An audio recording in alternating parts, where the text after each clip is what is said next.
Estás viendo Travesía Agropecuaria. Saludos amigos de Travesía Agropecuaria, bienvenidos una vez más a este espacio periodístico agropecuario. Hoy estamos en un cultivo de piña que ya está en su proceso de finalización. Vamos a hablar con el señor cultivador, con el agricultor, sobre varios aspectos del cultivo de la piña, como es el tema de la cosecha, como es el tema de la comercialización, el manejo de enfermedades. Hemos venido a un cultivo tiene un área de 1 hectárea para ver estos aspectos. Más adelante en otro video vamos a mostrarles a ustedes un cultivo con un área más grande y veremos también ya cuáles son los aspectos y las características para el manejo de estos cultivos de áreas más grandes. Bienvenidos, esta es Travesía Agropecuaria.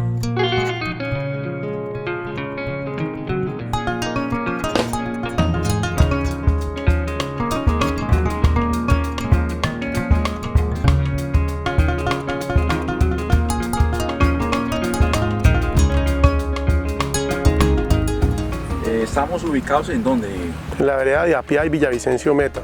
Cabo, bueno, que antes de establecer el cultivo de piña,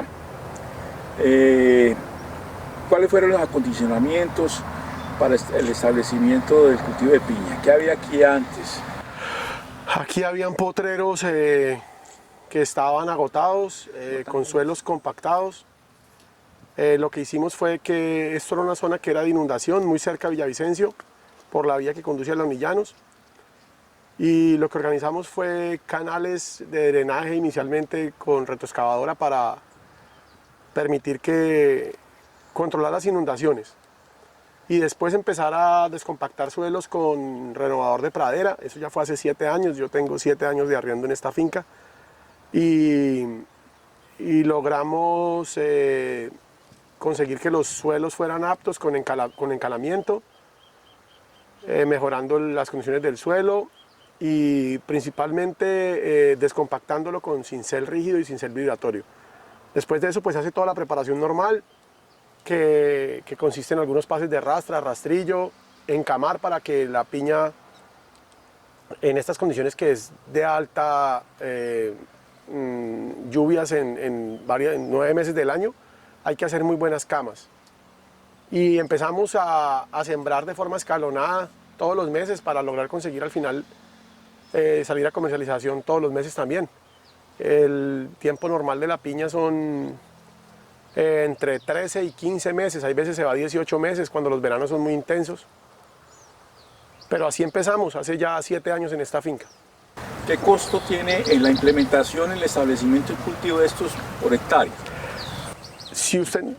Yo inicié hace 13 años en este oficio, la semilla era muy difícil de conseguir, había muy pocas personas sembrando. En el llano estaba Luis Fernando Giraldo, estaba Carlos Ruiz y 2 o 3 personas más.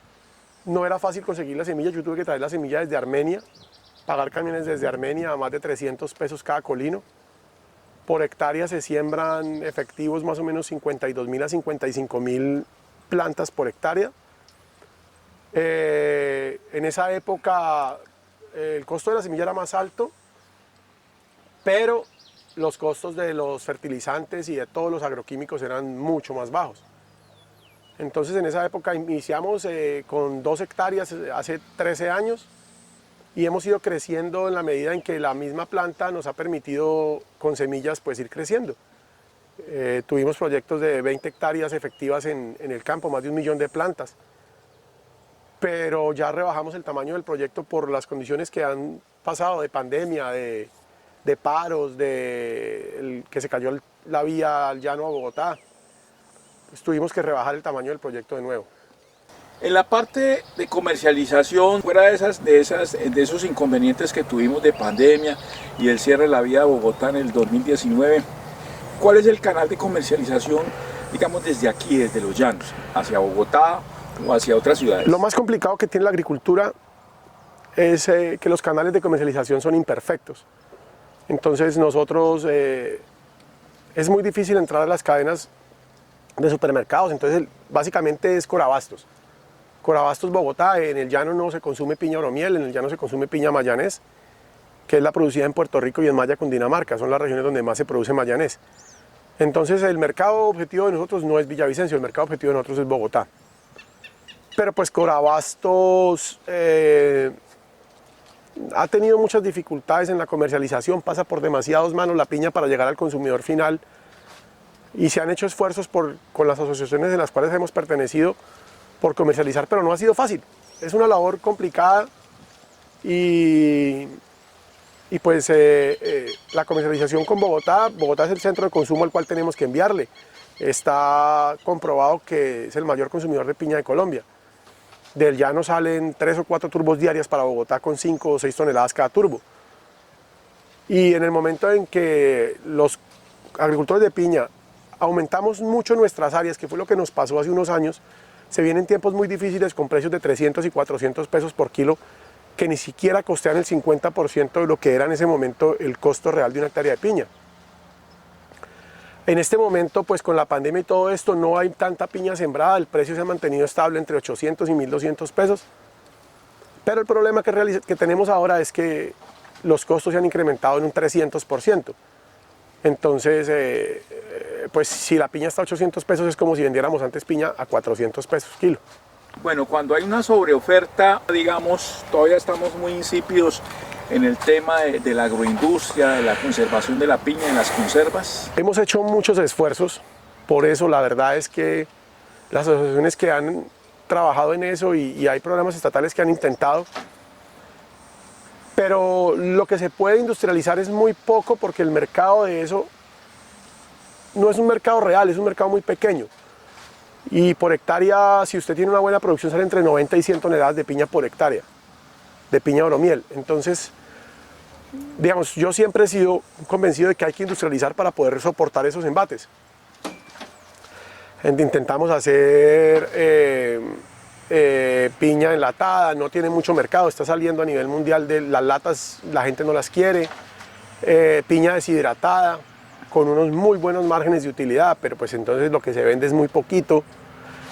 Y aquí en el llano hay una planta que es la planta hortifrutícola de Granada, que inicialmente fue diseñada por el esfuerzo de todos los agricultores, incluyéndome yo en eso, y tenía una capacidad enorme de poder absorber parte de la producción para evitar esos picos. Pero eso fue transformado políticamente en cosas que no son operativas. Tiene demasiados problemas y es la historia de nuestro país. Nosotros, esas plantas no funcionan y no van a funcionar. Nunca prosperaron. Y está hecha.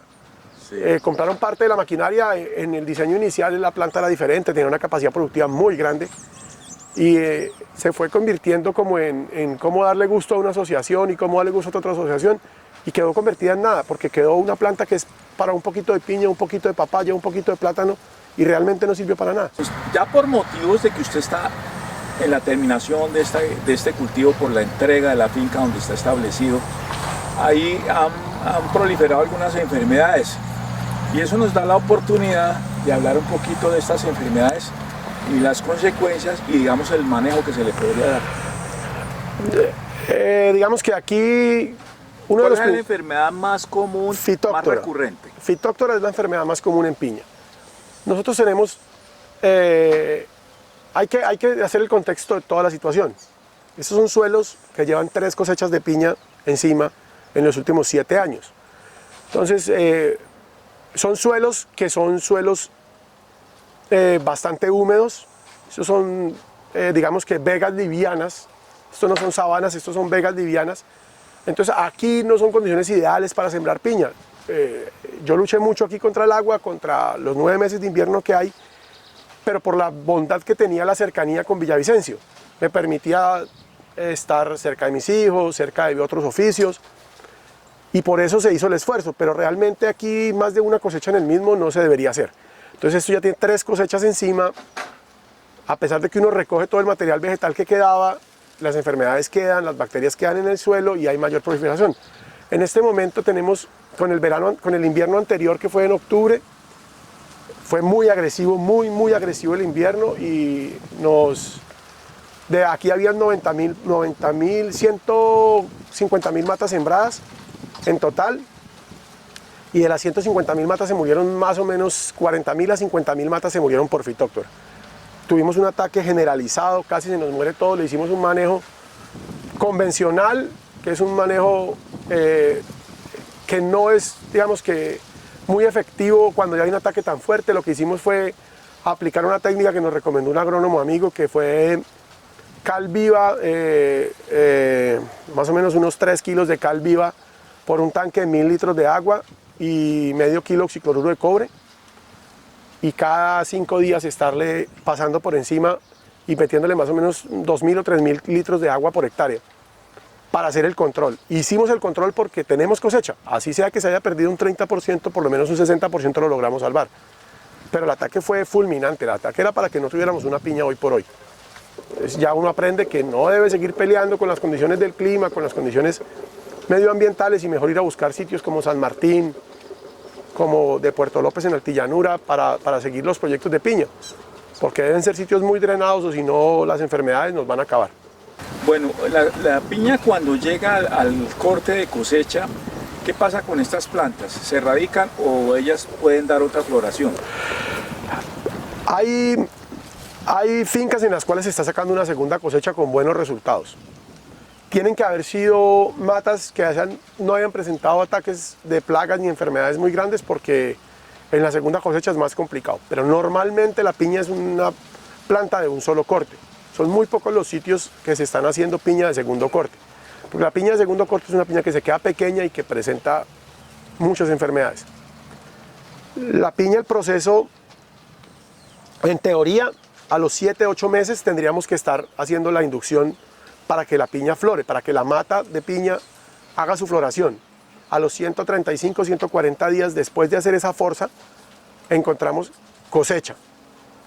Una semana antes de cosecha hacemos una pintada con un producto que se llama, bueno, con Etefón, que es un producto, un madurante, que lo que hace es emparejar la cosecha, para que tengamos la cosecha el mismo día, 4, 5, 6 toneladas, las que necesitemos sacar con ese